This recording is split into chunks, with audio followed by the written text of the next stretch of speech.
I'm Glenn. Welcome to my workshop. Today I'm going to take you through the process that I use to fix this vase.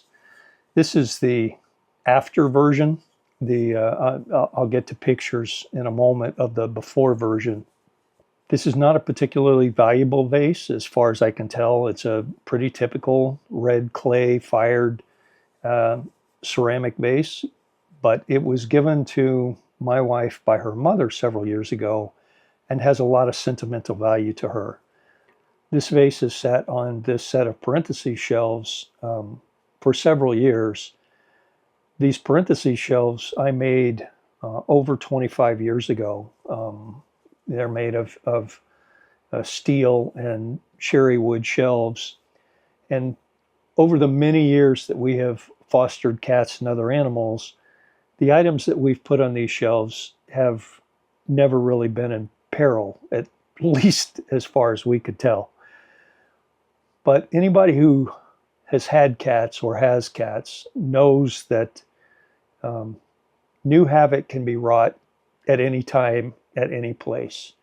And this pair of cats that we have now have decided that perching on these shelves was the right thing to do. And inevitably, they upset some of the shelves in the shelf unit, and a number of items fell to the floor, including this vase.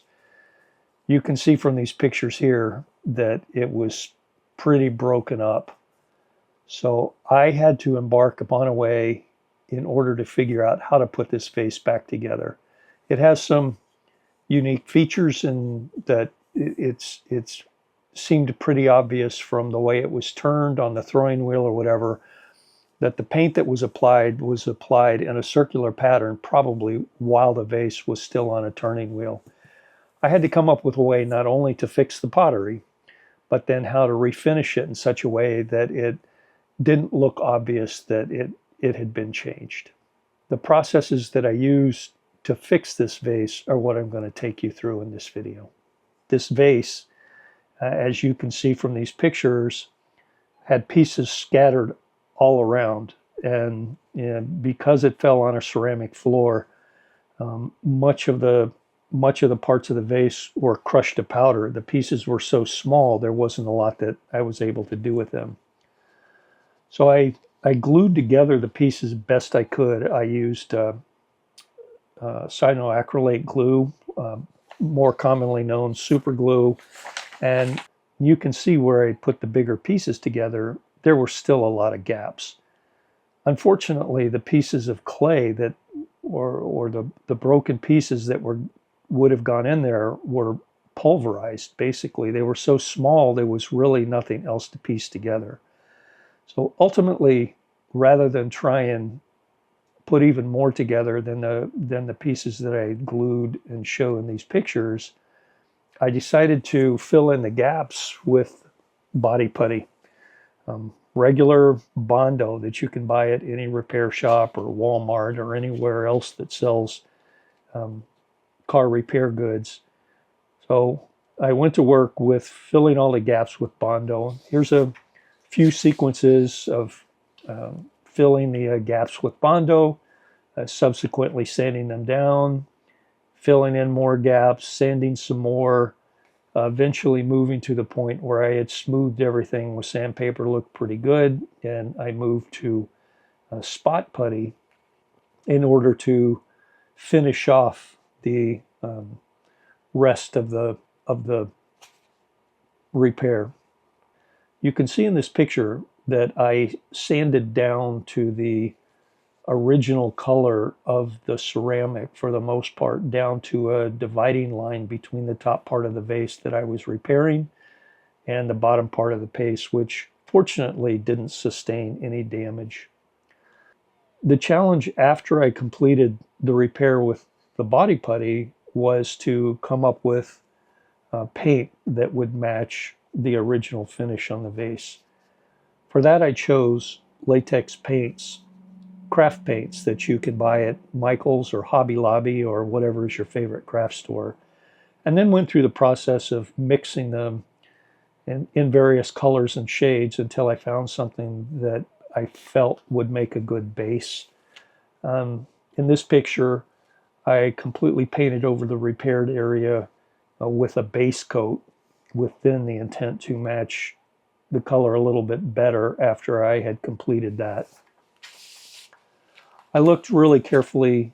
I could see within the vase itself the colors. There's a lot of browns and reds in there.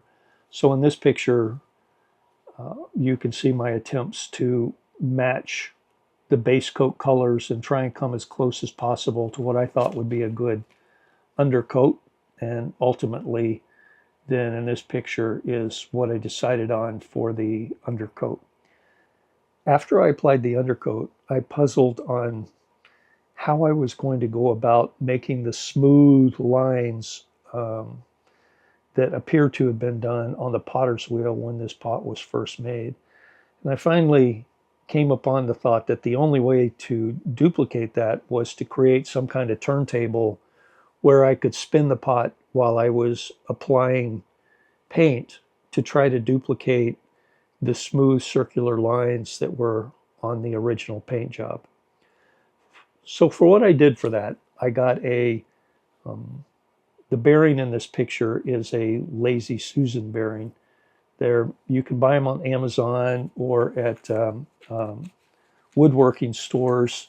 I cut some discs out of MDF wood and created a turntable. When I first created this turntable, you can see in this picture, it didn't have enough mass in order to make it run smoothly. So I took a couple of 10-pound weights and made those fit on the turntable like you can see here. That would give me a little more mass and momentum. Then built up a plug with the intent of that plug going inside the vase and holding the vase tightly so that when I spun the turntable, I would be able to get a nice circular pattern out of all of that. Here's a picture of the plugs that I created and then the vase inverted on top of the turntable, getting ready to paint. I mixed up several different colors of paint in an effort to try and match what I thought would be a good fit for the vase. I practiced on some pieces of foam core. Here's a few shots of my practice wheels where I was trying to get the technique right and find the right balance between how much paint I put on a brush and how it applied to the base coat that I had already applied to the pot. So ultimately, once I had my turntable set up, I had the colors that I picked out were a good mix for the pot. I spun up the pot and then applied the brush layers, the paint layers, using a fairly wide paintbrush. Ultimately, this is what I got to.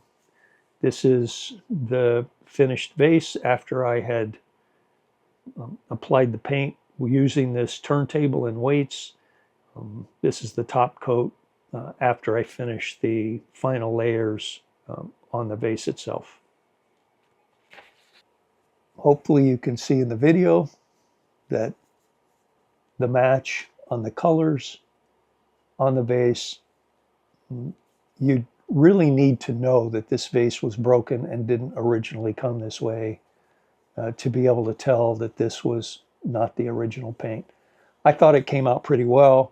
I was pretty happy with my technique. The use of the Bondo on the ceramics was maybe not novel, but it filled the gaps that I couldn't have otherwise filled.